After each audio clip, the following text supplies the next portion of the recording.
양반다리를 한 채 점점점.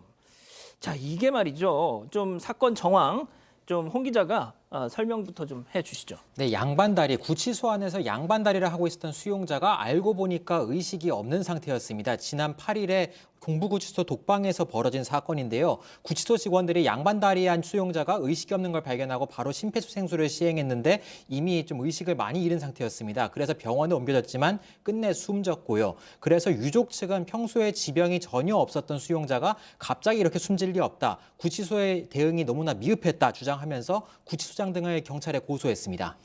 자, 그러니까 지병이 없었던 사람이 갑자기 이렇게 또 양반다리를 한 채로 앞으로 고꾸러져서 숨진 채 발견이 됐다. 이런 당연히 유족 측 입장에서는 야, 이거 너무 뭐냐 이거 뭐 의문을 가질 수밖에 없겠네요. 네, 유족 측이 이제 그렇게 주장을 하면서 이제 CCTV 영상을 좀 달라고 이제 구치소 측에 요구를 했습니다. 그랬더니 이제 처음에는 구치소 측에서 이제 최초로 발견한 시간부터 병원 이송 전까지 드러난 이 CCTV 영상을 제공했습니다. 이제 이에 대해서 이제 유족 측이 지속적으로 이제 문제를 제기하고 앞뒤 상황까지 다 보여달라고 해서 뒤늦게 사망 전날부터 사망일까지의 CCTV 영상을 받아서 확인을 했는데요. 이 유족들이 보기에는 조금 이상한 장면들이 많이 포착이 됐습니다. 일단 불상에 알약 6정을 받아 복용하는 모습이 발견된 건데요. 이게 바로 사망 전날이었습니다. 그리고 건강보험공단에 확인한 결과 이 수감 당시 이제 특별한 질병이나 사망에 이를 만한 병이 없었는데도 이런 약을 먹었고요. 그리고 약을 먹은 뒤에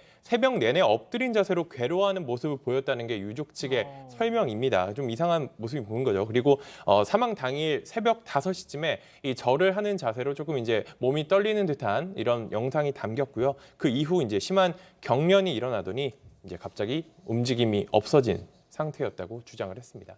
자, 알약 6정. 일단 뭐 유족 측 주장을 중심으로 저희가 지금은 전해드리고 있는 건데, 자, 뭐 일단 이분의 사망을 둘러싼 의문점, 또 구치소 측의 대응, 좀 여러 가지 이 방금 소개한 내용 외에도 조금 더 있다고요. 네, 이제 아무래도 이 유가족 측에서는 뭐 여러 가지 그 좀 안타까운 그런 면들이 많겠죠. 그래서 전날 그 진료를 받기 위해서 의무실을 다녀오는데 휠체어로 이동할 정도의 건강 상태가 나쁘다라고 한다면 당연히 이제 그 교도소 측에서는 CCTV 관찰이라든가 응급 조치가 좀 더 좀 철저하게 이루어져야 되지 않느냐라고 이제 주장을 하고 있는데 실제로 이 1시간마다 이제 이 구치소 규정에는요 1시간마다 이제 순찰 돌고 이 사람이 독방에 수감이 돼 있기 때문에 그 사람이 이상유무를 확인하는 것이 이제 규정인데. 이 CCTV에 나와 있는 것만 본다면 직원들이 발견을 하기 전까지 아무도 이 수감자에 있어서의 그 상태를 확인을 한 그런 것이 없다. 그리고 이제 또 하나 이제 문제를 제기하는 것은요. 지금 이 상태를 발견한 뒤에도 동부구치소 인근에 있는 가까운 의료시설을 두고 좀 더 먼 강동 성심병원으로 이동을 해서 적절한 조치를 받을 수 있는 골든 타임을 놓쳤다라고 이제 유족 측은 주장을 하고 있는 상황입니다. 예. 아니 근데 이 최근 뭐 어젠가 그젠가에 또 이재용 삼성전자 부회장도 서울구치소 수감 중에 이 충수가 터져가지고 뭐 오늘 보니까 대장 일부를 뭐 잘라내는 그런 수술까지 받았다고 하는데 이 구치소 안에서의 어떤 이런 어떤 응급 상황에서의 대응 뭐 이런 뭐 프로세스랄까요? 이런 거에 대한 좀 지적이 좀 나올 수밖에 없을 것 같은데 우리 변호사님이 이 구치소의 어떤 이 운영 뭐 이런 걸 좀 많이 알고 계시잖아요. 어떻습니까? 사실 통상적으로 이렇게 사망 사고가 발생을 하면 이제 사망 원인이 특이점이 없으면 이제 유족에 통보하고 장례 절차를 진행을 하겠죠. 근데 이제 사망 원인이 뭔지 애매한 상황이면 보통 이제 검찰의 지휘를 받아서 부검을 하는 경우도 있고요. 그 과정을 거치는데 이번 사안은 사실 이 사망 원인 중에 저희가 아직은 유족 측의 주장 중심입니다. 확인해 볼 게 좀 몇 개 있는데요. 첫 번째가 6알의 알약입니다. 예. 이제 좀 뒤에 나오겠습니다만 그 알약을 먹고 지병도 없는 남성이 갑자기 상태가 안 좋아졌고 사망에 이르렀는데 이 알약 6점이 정상적으로 처방을 받아서 제대로 이 사망한 분이 먹게 된 것인지 이제 이에 대한 조사가 있어야 될 것이고 또 하나는 CCTV 과정에서 사망 원인은 지금 명확하지 않지만 뭔가 제대로 된 조치를 하지 않았다라는 의혹은 분명 있는 상황이 아니겠습니까? 그래서 지금 상황에서는 사망에 이르게 된 주된 이유, 그러니까 이제 그건 뭐 부검을 통해서는 이제 확인을 해야 될 거고, 그리고 그 과정에서 관리 감독에 문제가 있었는지 없었는지 이런 것들에 대한 조사가 좀 정확히 이루어져야 되는데, 유족 측은 뭐 이에 반해서 뭐 화장을 서두르려고 했다라는 등 여러 가지 얘기를 하고 있는 상황이라, 일단 이에 관련된 진위 여부, 진실 공방이 좀 정리가 돼야 정확한 부분이 확인 가능할 것 같습니다. 예.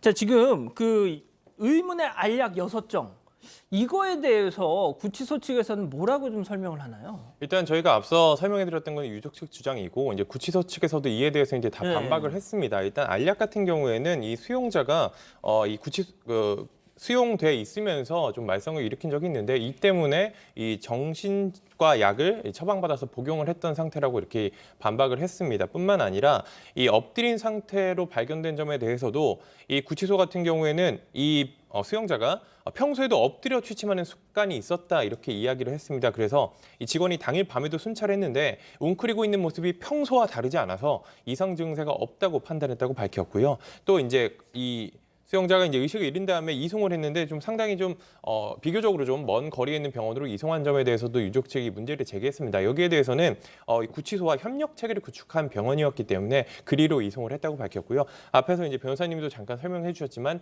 부검을 하는데 이게 유족의 동의를 받지 않고 진행했습니다. 근데 구치소 측 설명에 따르면은 일단 변호사님 말씀하신 것처럼 이런 식으로 좀 죽음의 이유를 들여다봐야 하는 이런 상황이 생기면은 검찰 지휘를 받아서 의무적으로 부검을 하기 때문에 그래서 부검이 이루어진 거라고 설명을 했습니다. 자, 그런데 또 지금 나오고 있는 그 의문점 하나가 뭐냐면, 이것도 역시 뭐 유족 측 주장입니다만, 바로 구치소에서 장례를 빨리빨리 치러라 이렇게 막 재촉하는 듯한 뭐 이런 요구를 했다, 뭐 이런 얘기가 있어요. 네, 유족 측은 구치소가 장례를 종용했다, 장례를 원치 않는데도 빨리 하자고 주장했다, 이렇게 입장을 밝혔습니다. 단순한 장례가 아니고 지금 수사가 이루어지고 있는 상황인데 장례를 빨리 하자, 그래서 지금 시신을 이렇게 영안실에 둘 수는 없지 않느냐, 이렇게 말을 했다는 겁니다. 그러면서 참시어 이렇게 유족들이 사인을 밝히고 싶다, 실체를 밝히기 위해 좀 나중에 하겠다라고 밝히자 처음엔 장례 비용 400만 원을 지원해주겠다고 했다가 나중엔 500만 원까지 지원이 가능하다, 이런 식으로 설득해 왔다는 주장인데요. 이 내용에 대해서 일단 법무부가 해명을 냈습니다. 법무부의 해명에서는 장례 지원 비용으로 500만 원까지 지원이 가능하다는 규정상의 안내는 했고, 이것이 장례를 종용한 것은 절대 아니었다, 규정상 안내였다, 이렇게 입장 자료를 냈습니다. 아니 그럼 처음부터 500만 원 지원이 가능하다고 하지 400만 원에서 500만 원 뭐 이렇게 왔다 갔다 하는 이유는 또 뭔가요? 자, 아무튼 변호사님 그러면 말이죠. 원래 이렇게 그 구치소에서 사람이 뭐 이렇게 사망을 하게 되면 구치소 측이 이렇게 장례비까지 다 지원을 하고 뭐 그러니까 일부 지원을 당연히 하죠. 장례 비용을 지원을 하는데, 지금 이 사안에서는 이제 유족들의 입장은 장례비를 지원하건 어쨌건 자꾸 장례를 하라고 하는 건 결국 이 사안의 진실을 묻으려고 하는 게 아니냐, 이게 이제 유족들의 생각인 것 같아요. 근데 지금 일단은 구치소 측에서는 우리가 뭐 화장 같은 거를 뭐 종용한 적은 없다, 화장이야말로 말 그대로 사체 자체가 증거가 될 텐데 그게 사라진 상황 아니겠습니까? 일단은 지금 유족 측이 업무상 과실치사 혐의로 고소를 한 상황이기 때문에 이 수사기관에서 그러면 이 남성이 사망하게 된 경위, 이 사망에 대해서 일정하게 구치소 측에 책임이 있는지 여부, 이런 것들은 좀 조사를 통해서 확인이 될 거고요. 이게 확인이 돼야 정확하게 저희가 어떤 비난을 하든 비판을 하든 할 수 있지 않을까, 굉장히 생각이 좀 듭니다. 알겠습니다. 첫 번째 사건 이렇게 마무리하고요.